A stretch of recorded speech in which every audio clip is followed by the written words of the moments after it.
Hello everyone, and welcome to this Henry Stewart webinar, Where's Willow? How do you track and monitor published image and video assets? Sponsored by Fidel. It's great to see such a global audience of DAM professionals registered today. Thank you all for joining. A couple of housekeeping points before we start. There will be time for Q&A at the end of the presentation, so please do send in your questions at any time, and we'll get to those at the end. And we're recording the webinar, and you'll all be sent a link to the recording later today. Now it's my absolute pleasure to welcome our presenter, Greg Guest. Thank you, Greg, and over to you. Okay, thanks, Jeanette. It's great to be back here working with my friends and colleagues at Henry Stewart, purveyors of the best damn content out there, great webinars, great events. Encourage you to check out everything that Henry Stewart's doing all the time. So wonderful to be back with you, Jeanette. Thank you so much. We have a really interesting, exciting topic and presentation today that we're going to do called Where's Willow? How do you track and monitor published image and video assets? And we're going to be playing a little game called Where's Willow?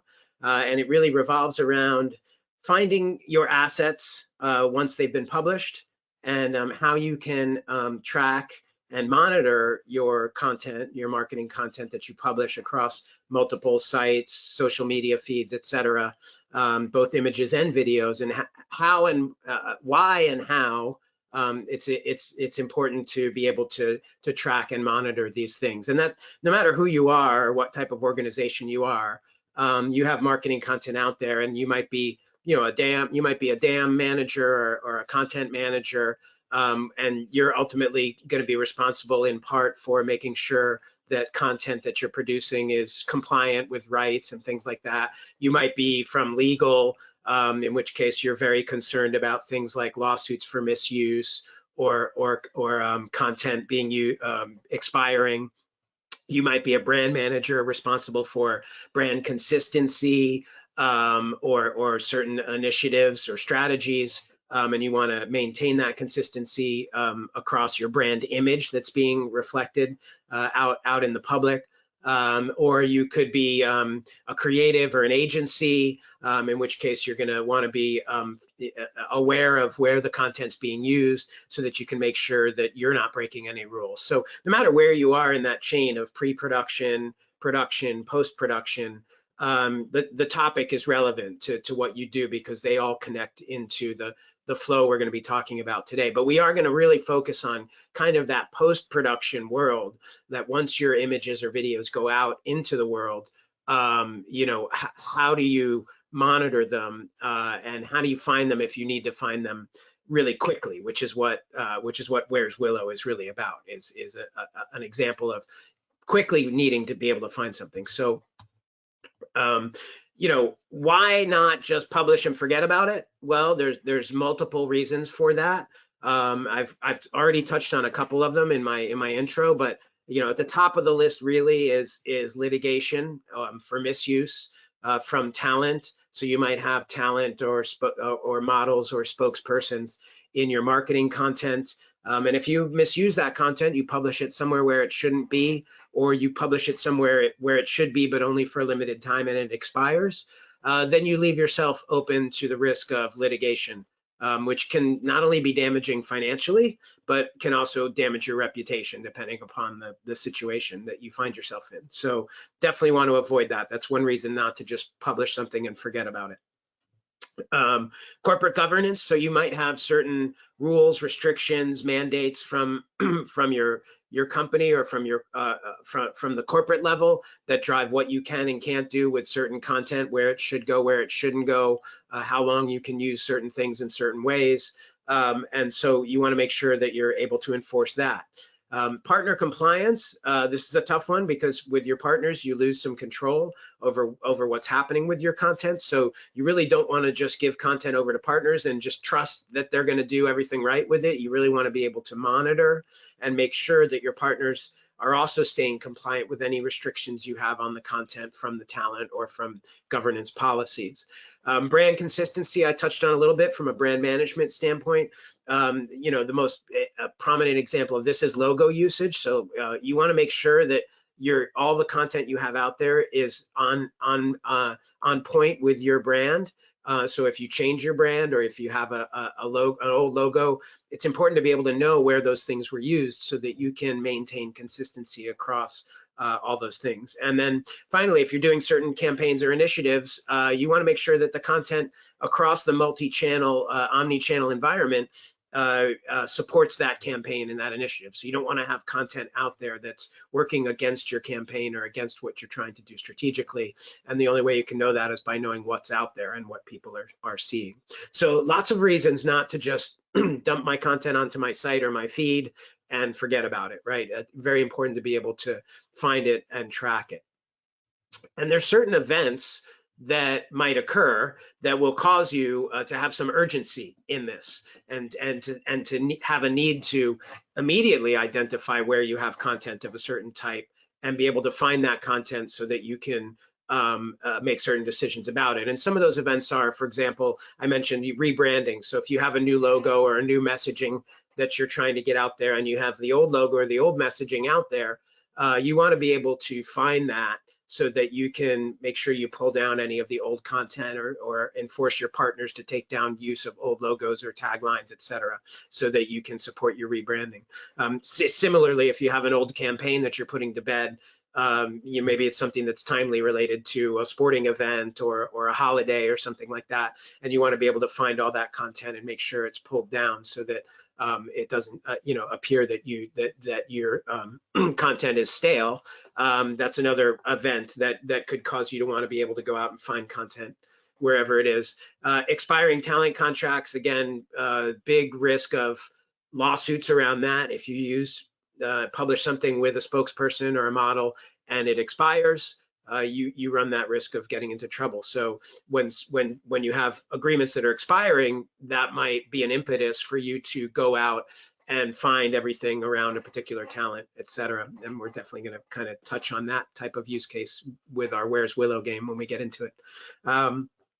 You might have an industry event that occurs around your brand ambassador, and that might be a negative event, as I'm sure we've all can think of a few negative events that have occurred around brand ambassadors where a change was necessary.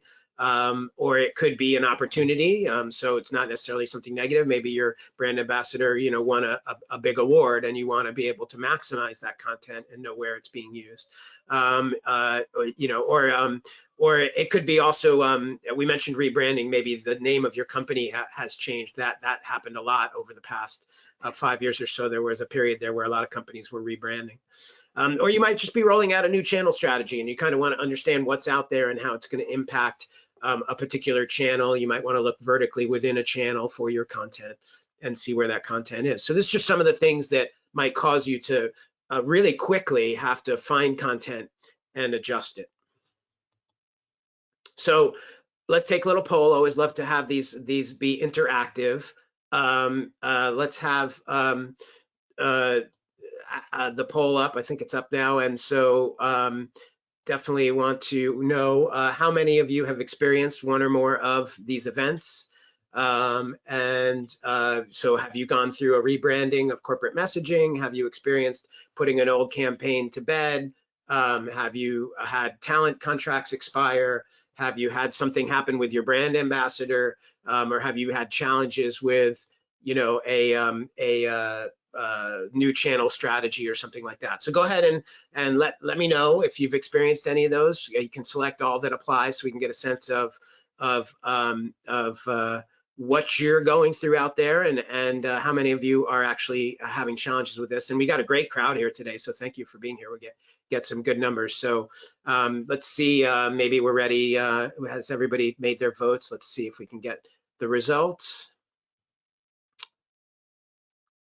And let's see, let me see if I can make this a little bigger so I can read the results. Okay, so yeah, actually, again, rebranding, not surprising at the top of the list there. A lot of companies go through rebranding. I think it's on average, every 5 years, there's a rebranding or something like that for companies. And corporate messaging is constantly changing. So over 80% there, yeah. Campaigns, dealing with campaigns and talent contracts, high numbers, 80s, 74%, 70%.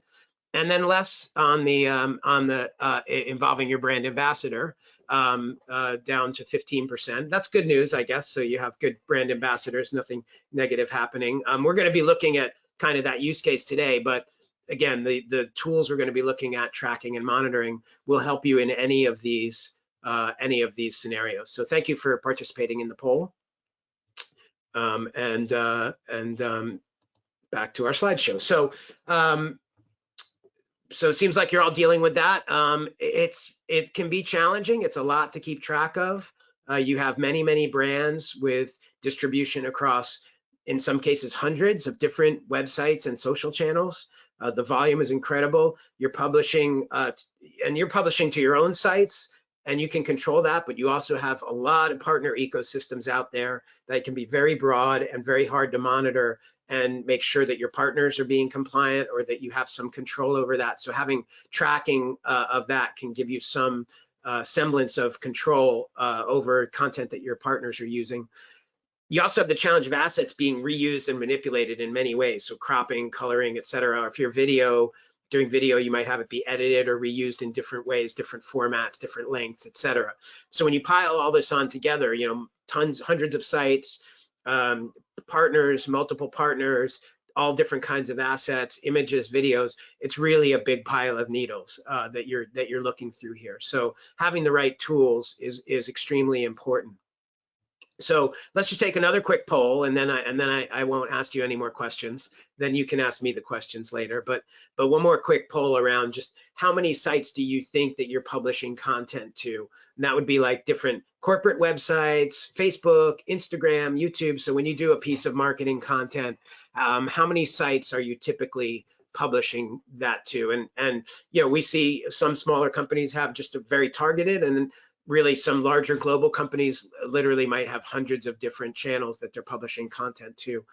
So obviously it's important at any level to be able to track your content, but even more important to have the proper tools as you scale and as your business grows. So select one of those, and let's see what we got, what kind of size we're dealing with here in the crowd. Okay, 5 to 10 is the number one there. So that's not surprising. I think that is typical, about 5 to 10 sites. You probably have a few social media sites. You have your website. You might have a partner site or a retail site as well. But then it's interesting because you can see that it does tick up on those upper scales, right? For this tied for second place there basically is 20 and up. So if you add those together, you really have 5 to 10 or 20 and higher. And once you get into 20 sites, that's very hard to manage that manually, right? So you're going to need tools for that. So thank you for participating in the poll. Always love seeing the real live interaction from the audience. So, you know, when you get up again, 10, 20 sites, very hard to do all that manually. So you're going to need some tools, ideally, to be able to monitor and track your content. And the key requirements in order to be able to do this is going to be, first off, being able to capture information about your talent and the rights that you have from them. And that's both true for photos and videos. So if you can't capture your talent and the rights, then you won't really be able to track and monitor usage and violations and expirations, because you need to have that data in order to measure whether content is being used in a compliant way or whether it's violating any of your talent rights or expired. So that's step one, is kind of capturing the talent and the rights. And at Fidel, you know, we do a ton of stuff around rights management. So that's a big piece for us. And we always emphasize the importance of, at the outset, start of your process, capturing as much information as you can about the talent and the rights that you have.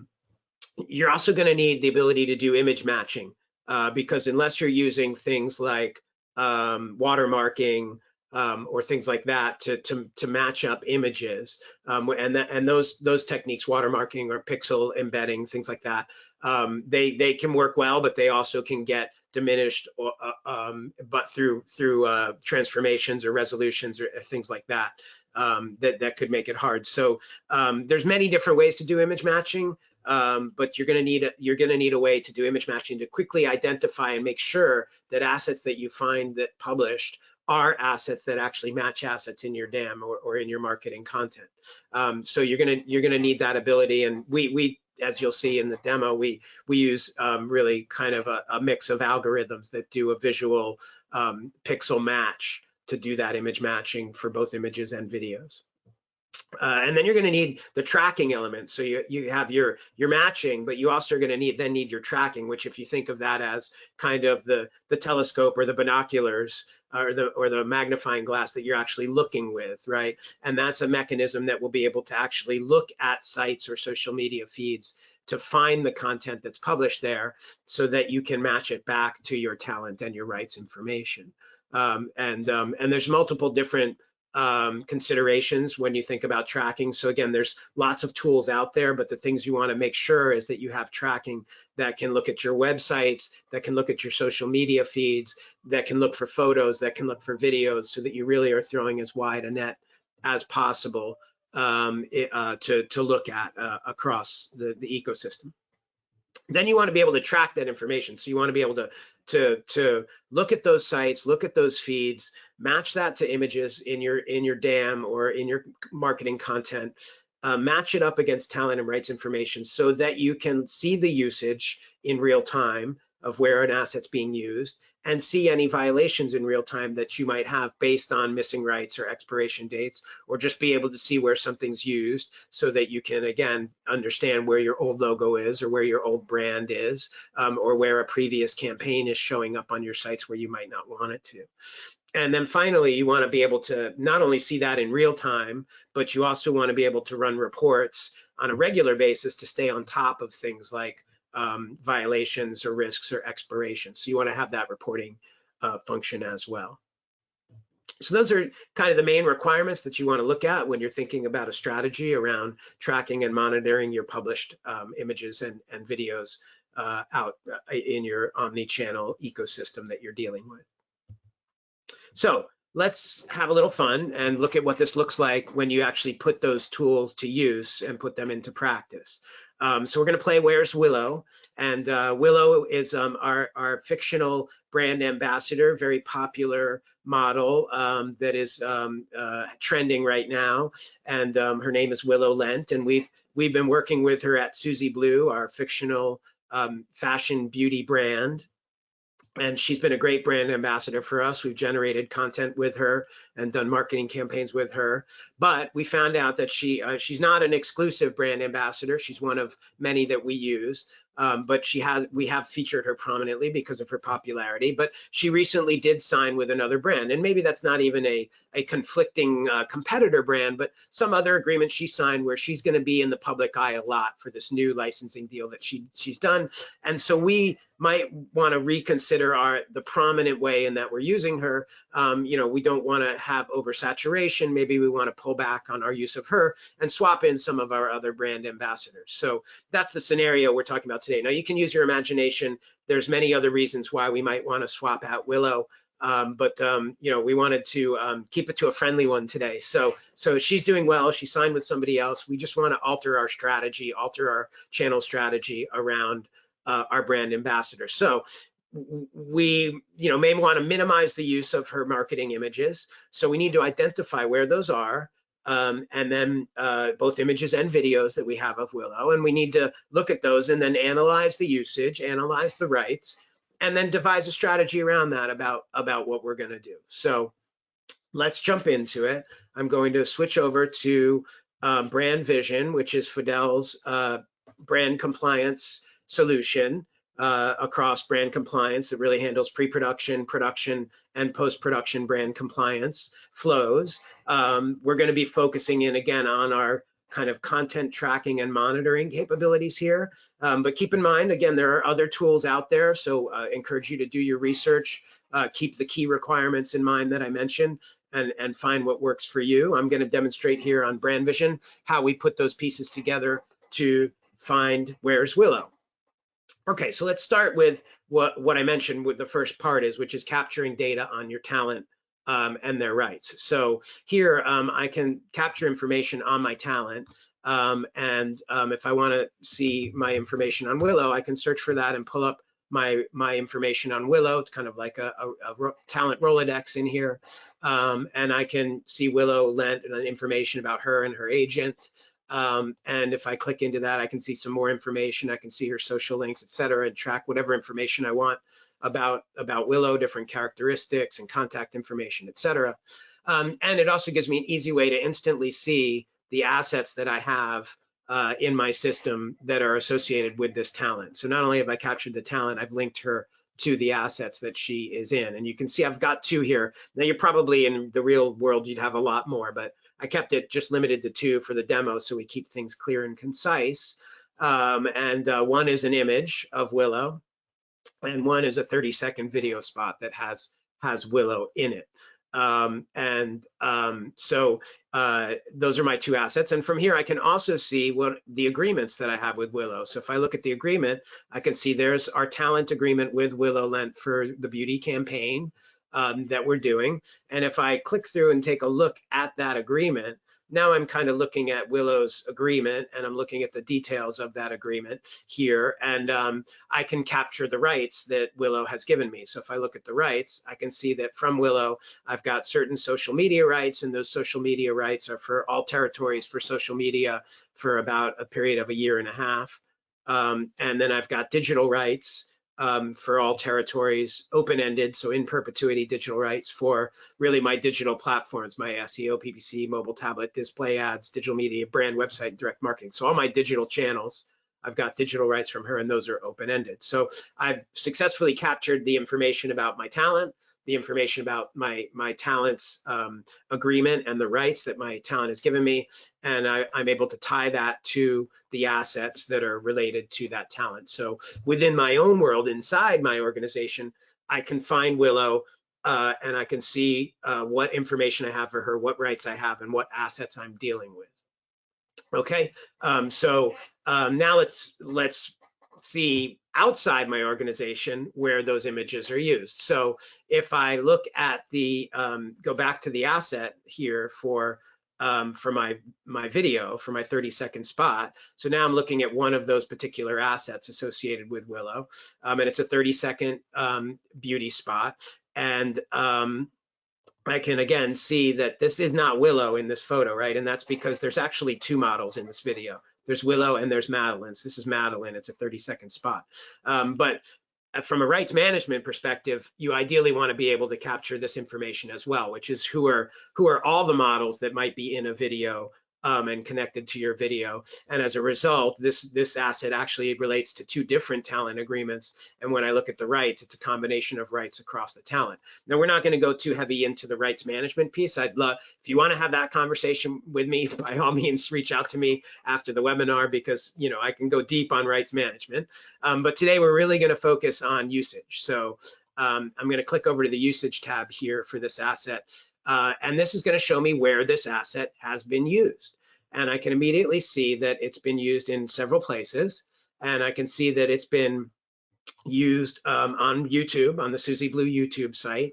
And I can see that that's 100% match, which means that this video in its entirety matched a video on YouTube in its entirety. So this exact video was published to YouTube in its entirety, and I can see that the status of it is that it's nearing expiration.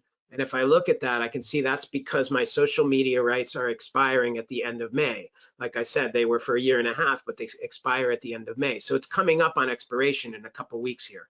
So now that I have that information, I can say, well, it's YouTube. We did pay Willow to kind of be in this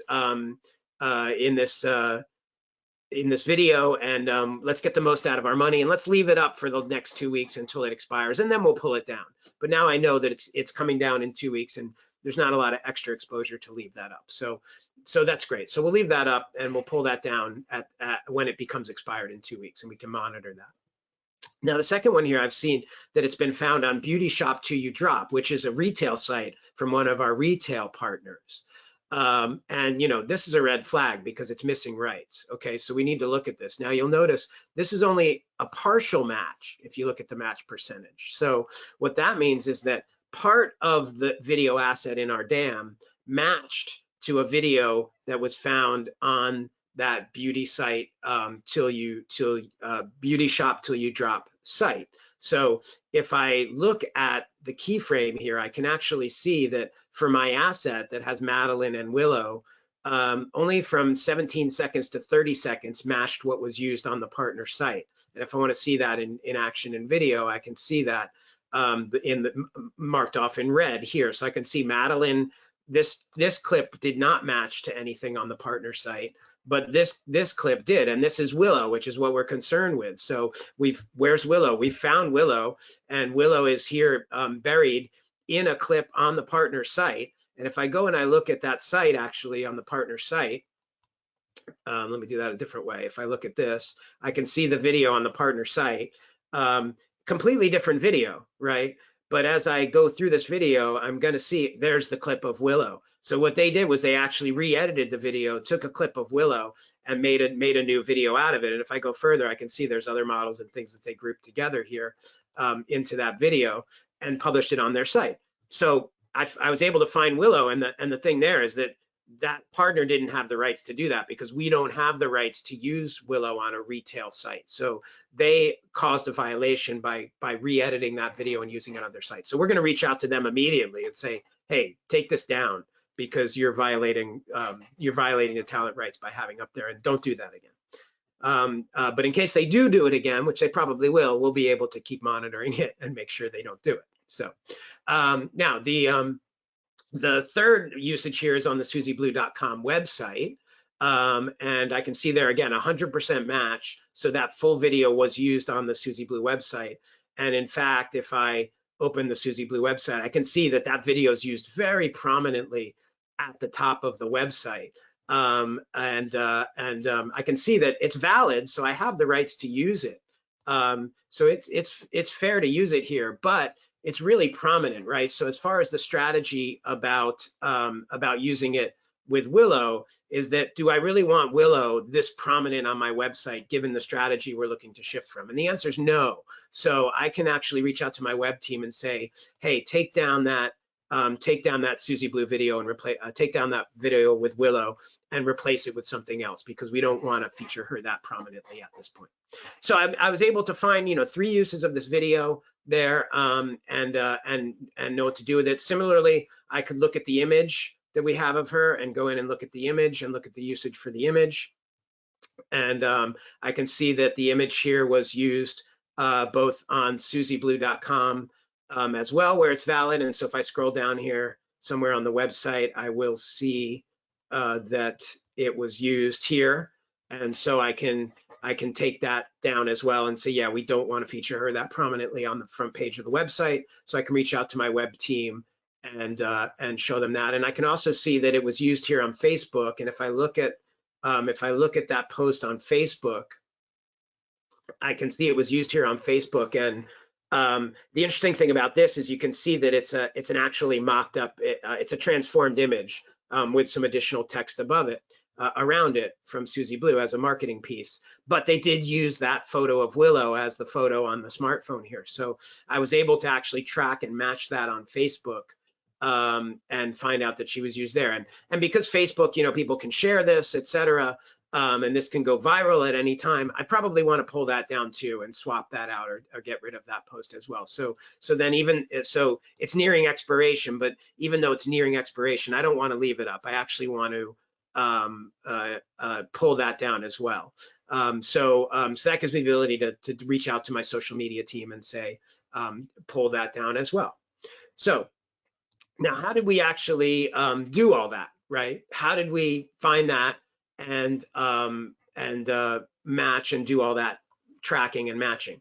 Well, to do that, as I said, you need a tool that can go out and track sites. So if I go into our tracking console here, I can see a bunch of sites that are set up here and on my site list. And if I want to look at a particular site like the SusieBlue.com website, I can look at the details of that site that I've set up here.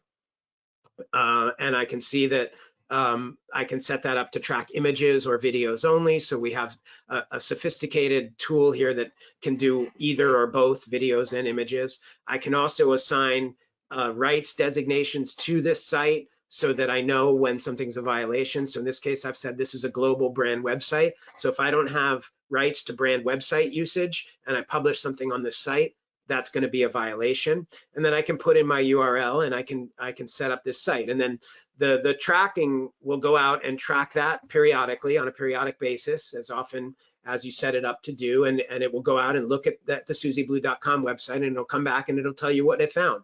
And here it found 17 images and 6 videos. So if I look at what those are and I go into my indexed images, I can see here are all the images it found on the site. And depending on the site you're looking at, you might have a bunch of images that have nothing to do with you, right? It might be other images, especially if it's a retail site or something, you might have other images that don't belong to you. The tracker and the indexer is going to index it all and look at everything on that site and show it to you. But then if you want to see what matches to your actual assets in your DAM, you can flip over to show only the matched assets. And so here I can see a bunch of assets that matched from Susie Blue to my DAM, and you can see there's the Willow shot is there, but there's some others as well. And again, you can see some interesting ones that have text overlays, etc. So you really want to be able to track and match at that level of fidelity is going to be important. And similarly for videos, it's going to show me all the videos that it found and all the video matches that I have here as well. And then you know, in some cases, we looked at this 30-second spot, but it also found that clip in a 45-second spot. And if I look at the keyframe for that one, I can see that, again, that clip of Willow was used in the middle of a video, right? And so if I look at that and play that video, I can see that red area that she's used in the middle of a video. So it found this video, it matched it, and it was able to identify that Willow was used in the middle of it. So again, you want tools that can give you that level of fidelity, so that, because that's the complexity of the content that's being created today. So you really need that level of sophistication in order to get to the results that you want. Then in addition, it's good to have some advanced tools to set up. Like I can exclude certain URLs with certain patterns if I know that what I'm looking for has a certain pattern, or I can limit the size of the images that I want to download if I know I'm looking for a particular type of image, or I can limit the length of videos if I know I'm only looking for 60-second spots and I don't want to bother with long form content. I can tailor the tracking engine to do all those things.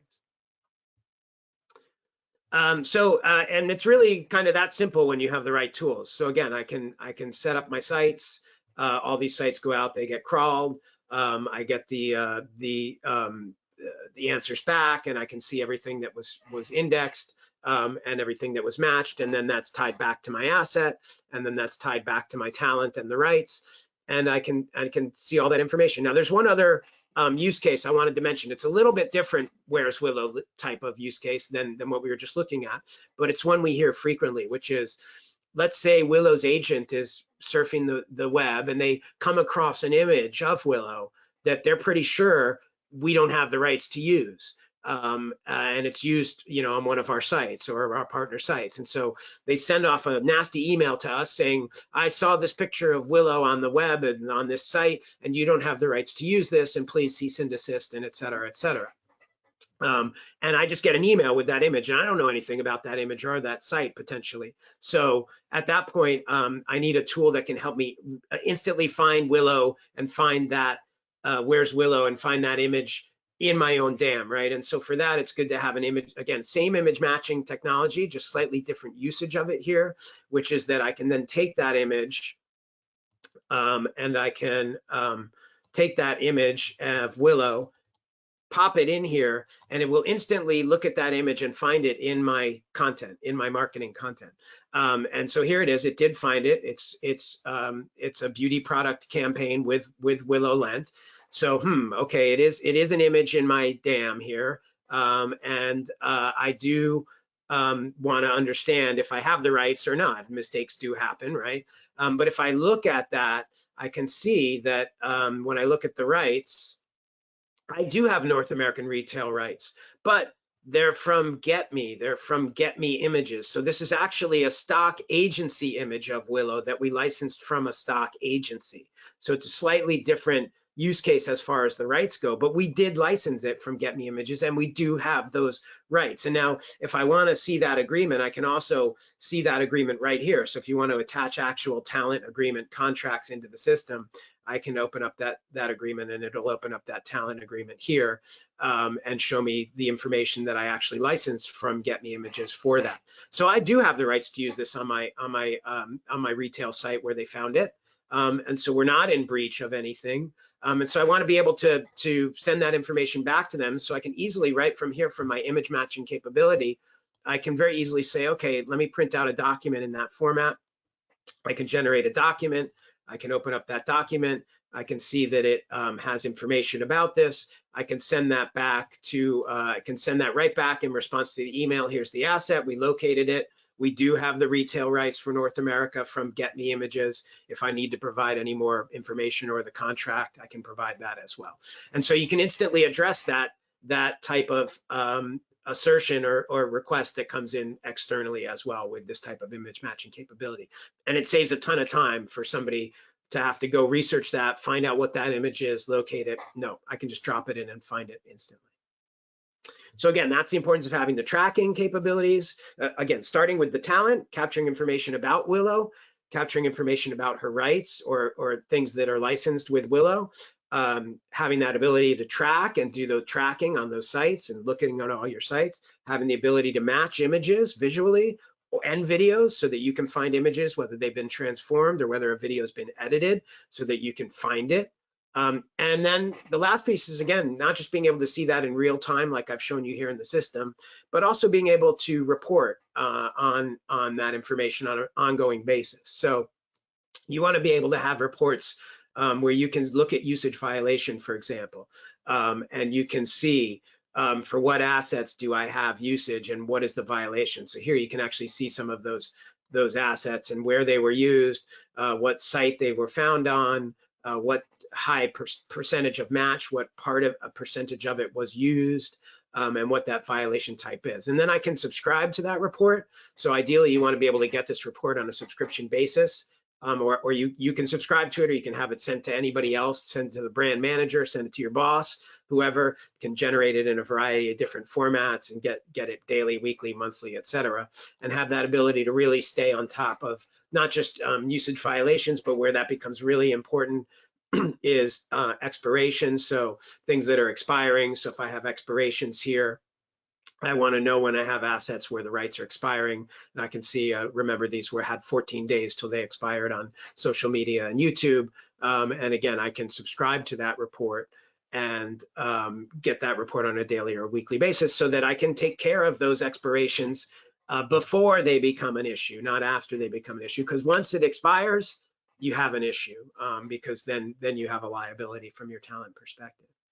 So, with those tools in place, that's going to give you the ability, whether you're doing a rebranding, whether you're doing a channel strategy, whether you're looking for a particular spokesperson, whether you're trying to enforce some sort of corporate governance, whatever the event or the strategy is that you're trying to support by finding assets, having those tools to track your talent, their rights, the content tracking capabilities and the image matching capabilities and the reporting will give you the ability to react quickly to whatever it is you're facing in your post-publishing world. So I hope that's been helpful for today. I think we probably do have time for some questions, but before we do that, actually I have a special offer as well today. So if you liked what you saw and you want to just kind of see, hey, how would this work on my website? Just send us your website URL for your brand website and or for your company website or your main homepage. Send us your URL for that, solutions@fidel.com. We will actually run it through the tracker that you just saw, and we'll send you back some of the results to see how that works and what it looks like when you plug your site into it. And we'll do that for you today if you send us your URL. So I encourage you to do that so you can kind of see it in action on your content. Don't be shy. So I think we do have some time for questions. So I'd be happy to take some questions. Jeanette, if we have any questions. Thank you, Greg. Amazing presentation. We have had some questions. I also just want to mention that I just put in the chat a link, which is a link to a video, the content tracking explainer video, which people might want to have a look at. So that should be there for you now. Yes, fantastic. Thank you for doing that. No problem at all. Okay, so let's get into the questions. Someone mentioned at the very beginning, during the poll actually, that they'd also had a recall of an asset for legal or branding reasons. Yeah. So, Right. Okay. So not a specific option we had in the poll, but yeah, that also frequently happens. So for whatever reason, they have to recall an asset, and that could be something like a product recall, maybe, right? Or some, could be driven by something legally, a change in restrictions or guidance. I know, when you're dealing with globally, lots of different regions have different restrictions on the types of advertising you can do. So and that might change, right? So tomorrow somebody could say, hey, we're no longer going to allow this type of advertising or marketing. Maybe it's something, being marketed around, alcohol or something, that they want to restrict, right? And so all of a sudden you have to pull those assets or pull a particular asset. So having this capability it becomes really important in that use case as well. So that's a really good use case. And, if you don't have a strategy in place to be able to find that can be a big manual job for people to go out and do that. So you really want to try and find those tools that can help automate that process. thanks, Greg. And someone said, are the links for where Willow appears, the assets that she's in, a manual link or through recognition software? Yeah, so we're actually, what I showed today, those identifications of those Willow assets is doing a visual match, a visual similarity matching based on algorithms that are looking at the pixel maps of the images and doing an image match. And same thing on video. Video is basically, a bunch of images. So on the video, what we're doing is we're taking keyframes from the video and then matching those keyframes to see if there's a video match. And it's all done through the recognition, through visual recognition, not facial recognition.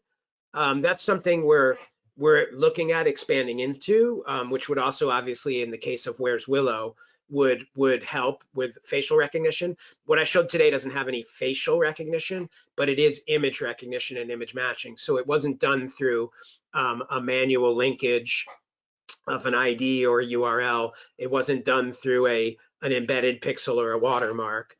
It was done through a visual match, which we find gives you kind of more flexibility to find things that, again, have been transformed or where the resolution's been changed or things like that. So that's why we use those techniques in brand vision, at least. But again, there are lots of different techniques and tools out there. So I encourage you to look at all of those. And facial recognition, I think, is something we will be looking at as well as we move forward. And we do a lot of also kind of talent searching in one of our other platforms as well, which provides a view into news and media tracking of talent. And that specifically is driven really by metadata and keywords, which is another way it can be driven. But the tracking and matching I showed today was really by visual similarity matching. So I hope that answers the question. Great questions. Okay, next one. Can you use the image match functionality to find other assets in our DAM where the image was used, for instance, within a PDF? Great question. Yeah. So we don't have PDF matching today. Again, that's an area in our roadmap that we're looking at, doing matching within PDFs. You would be able to find that within other images. So again, if you're cropping or you're reusing overlays or picture in picture, so to speak, for images, not videos. Picture in picture for videos is a little bit different, and that's another area we're looking at. So these technologies are constantly evolving, and we're constantly looking at adding capabilities to that. But we don't today do PDF scanning, but it's something we're looking at doing. But you would be able to find that image in any other images in your DAM, and then eventually with brand vision, at least, you will eventually be able to do some PDF scanning. It's something we're looking at, but we don't do that today, but I'm sure there are tools out there that probably do that. Will tracking work on sites that require a single sign-on login, such as SharePoint? Excellent question. So SharePoint's an interesting use case. I don't think we've really looked at SharePoint specifically as far as tracking on a SharePoint. But the example I'll use is social media, which I forgot to mention during the presentation, is that when you, so there's a couple different kinds of sites, and this comes into the tracking and the sophistication you need when actually tracking sites. A standard website can pretty easily be crawled by a crawler looking at it and going through the pages and finding the images.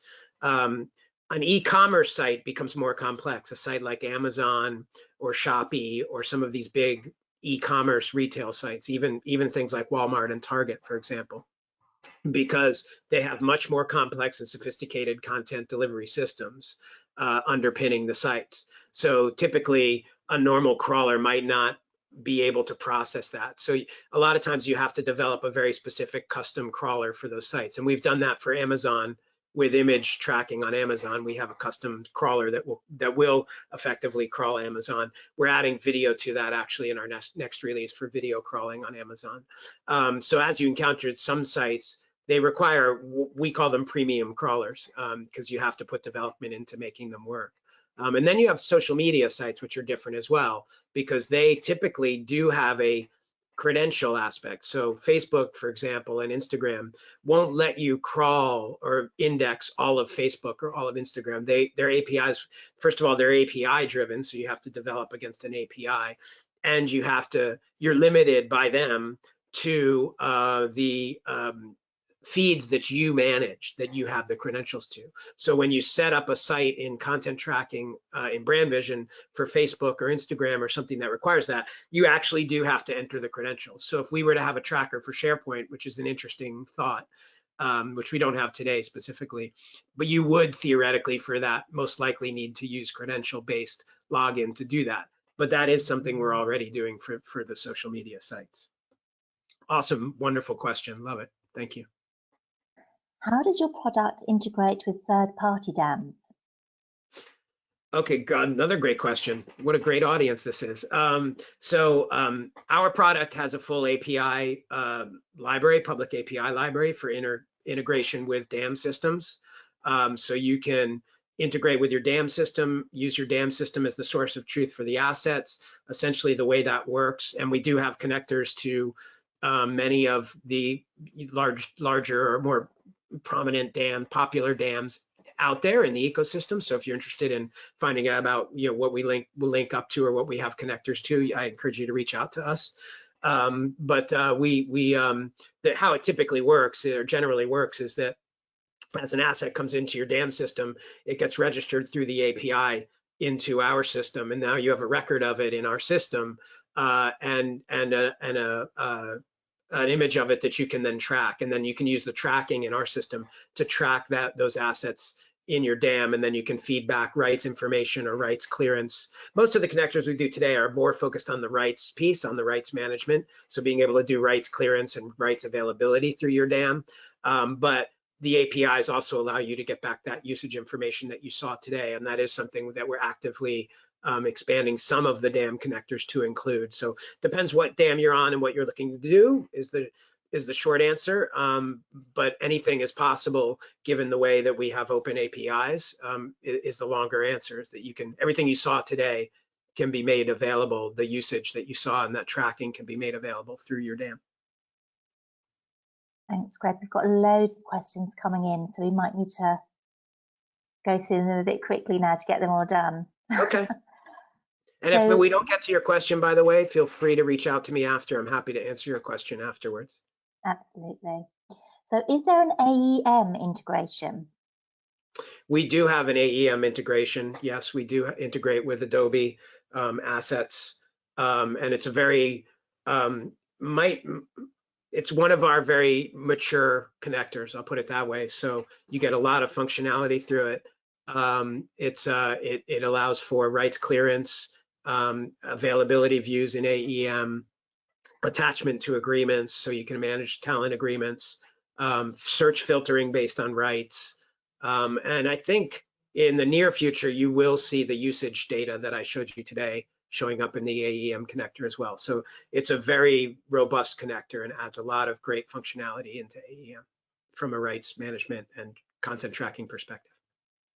So if you want more info, reach out to us on that for sure.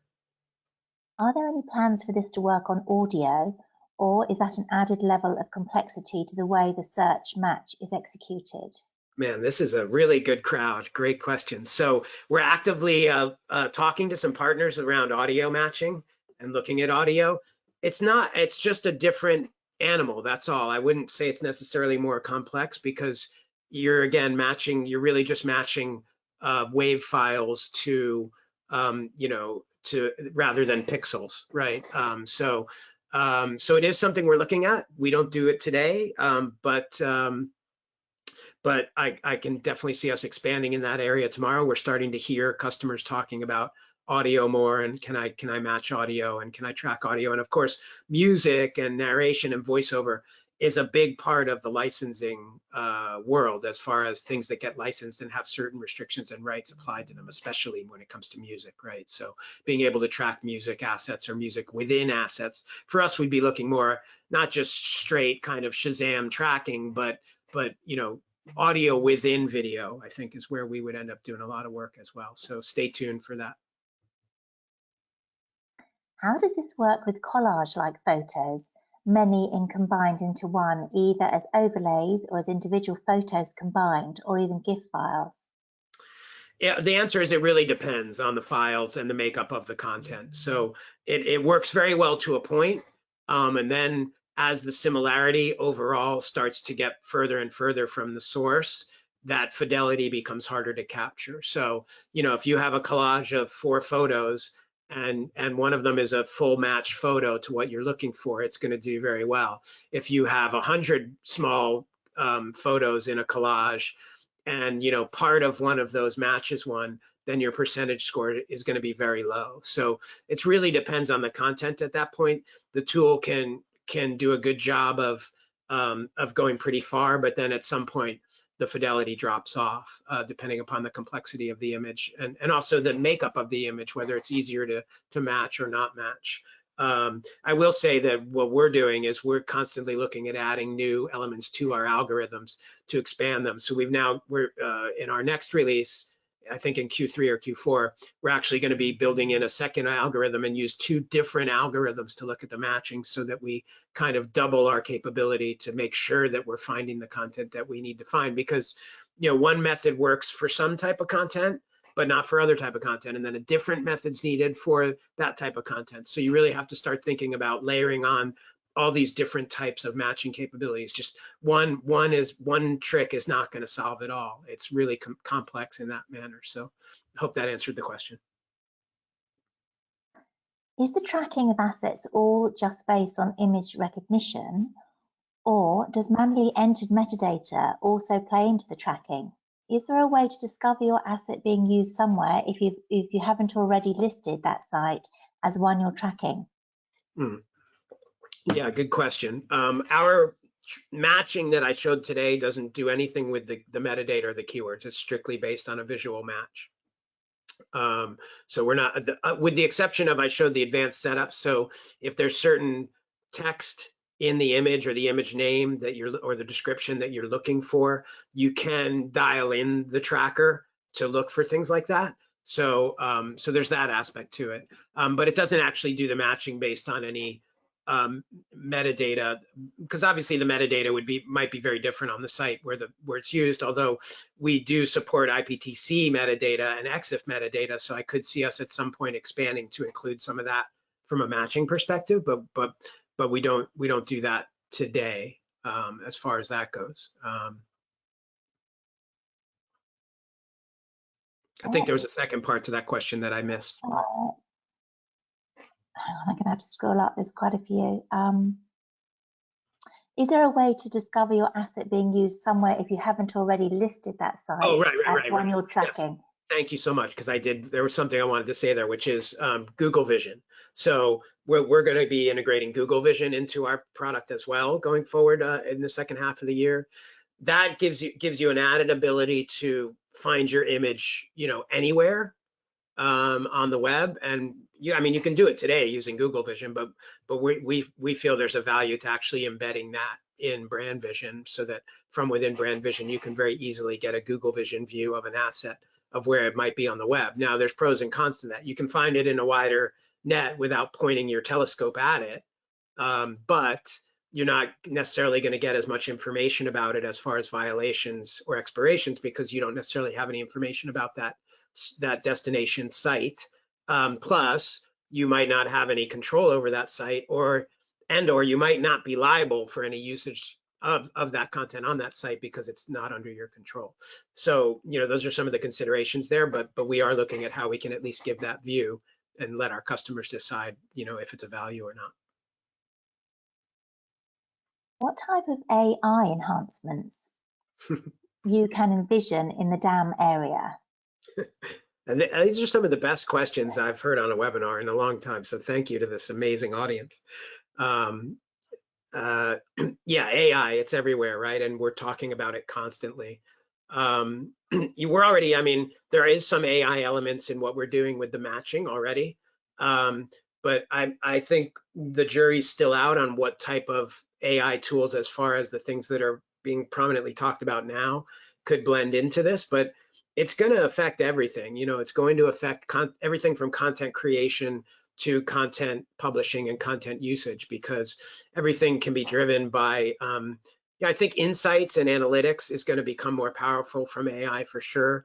But I think also content curation and generation is an area where AI is going to start to factor in. From our perspective, specifically for our product, we've been talking about better AI searchability, better human interaction searchability of content, to be able to find content based on kind of human-like prompts rather than keyword searches based on a form, right? So that's something we're seeing as being beneficial, is why can't I just describe what I'm looking for and have AI find it in my dam rather than me have to type in a bunch of keyword fields? So that's an area we've been looking at. On the content tracking, I haven't really thought too much about how AI is going to apply to the usage data. But as I said, I think analytics and kind of analyzing the usage or finding similar usage patterns, I think would be a cool thing for AI to kind of give me information on recommendations on how to use things based on how they are actually being used and what the response is when if you start feeding marketing data into that as well, that becomes very powerful. So that's a whole nother webinar for sure. Maybe the next one. Yeah, maybe the next one. Is the image duplicated or a reference stored as assets get updated? Well, so if you're using an external dam, it's just a reference. It's really an ID reference to your asset in your external dam, and a thumbnail. So we store a thumbnail. For images, we store a thumbnail, and that's for the matching. So we can match off a pretty small image. We don't need the full high-res image to do the matching off the image. For the video, we do need the video. And I think you can drop the resolution down on the video that you send us. But we do need some of the video does get pushed over to us so that we can match against it. We can't match against keyframes. The keyframes aren't created in your dam. So we do need some representation of the thumbnail of an image or a certain level of the video so that we can do the matching. But the actual high-res assets from a dam perspective and digital asset management perspective remain in your dam if you're using an external dam. Now, Brand Vision also does have its own content repository. So you can also use it directly for your content and store your high-res content in Brand Vision if you choose to. But if you're using an external dam like an AEM, you would not be storing that in Brand Vision. I think we've got time for one last question, Greg. Okay. This has been amazing. Someone's asked, is the crawler licensed technology? And a follow-up, is the crawling viable on paid social media versus owned social? First, I'll take the first part first. It's proprietary for us. I think was the question there. We don't license that. It's a proprietary technology that we've developed that we own, and it is provisioned to customers in a I believe a subscription license model, but that's more a question for our sales team. And then the second part was paid social versus. I'm not sure I fully understand what that means. If it's looking at advertising. like impressions or something like that. It's really right now more focused on feeds, pages really. So if you're talking about Facebook, it'll scan Facebook pages, because those are the things that typically brands would own, as opposed to individual personal profiles. So it's typically focused on pages. On Instagram, it's your Instagram feed, so it's your company feed. So it's not focused right now on tracking kind of ad impressions or ads that you're paying to have shown on Facebook on other people's feeds, for example, because we can't crawl other people's feeds. So again, a really interesting use case to think about. I have been thinking a lot about that because that's a big segment, obviously, of where your marketing assets are going to be showing up. But today, our tracker is focused more on kind of your page, your feed, your website. I hope that helped. If not, feel free to reach out after. Anybody that didn't get their question answered or wants me to elaborate, you can reach out to me on any of the social media at Greg Guest on Twitter, or reach out to me at Fidel, and love to continue the discussion with you. Really awesome audience today. Fantastic questions. Thank you so much. Thanks, Greg. Thanks for all your work on the webinar. It's been amazing.